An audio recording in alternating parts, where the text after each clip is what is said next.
तर सूर्योदय हॉलला इन्व्हिटेशन होतं हळदी कुंकासाठी. आम्ही तिथं पोहोचलो आणि गेल्या गेल्या मला अनिल भाऊ समोरासमोर भेटले आणि बोलले, पण घाई गडबडीत मी व्हिडिओ शूट केला नाही. त्यांच्यासोबत माणसं सुद्धा होती आणि बोलले, नाश्ता चहा घ्या ताई, परत मग बसून घ्या, असं छान असं बोलले. त्यानंतर मग इथं खेळ पैठणीच्या स्पर्धा चालू झाल्या. तर ही माझी मैत्रीण आहे.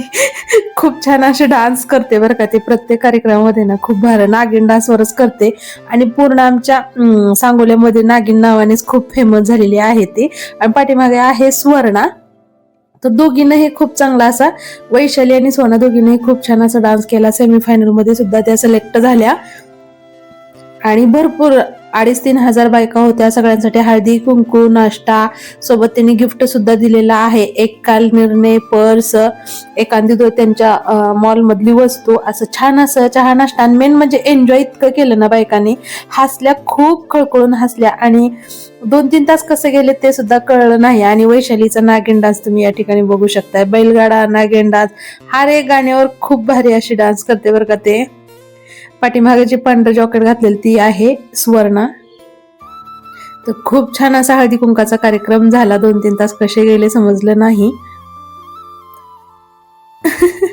आणि त्यानंतर इथं मग गाण्यावर डान्स, सगळं ग्रुप डान्स होता.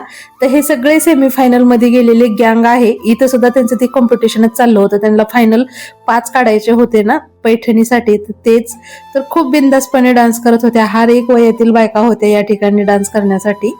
मी काय स्टेजवरती गेली नाही, मला फार एवढं आवडत नाही, पण खाली बसूनच आम्ही खूप एन्जॉय केलो. मी, ताई, स्वर्णा, परत माझ्या मनीषा जाऊबाई, असं आम्ही सगळं मिळून गेलेलं. तर कसा वाटला व्हिडिओ नक्की सांगा.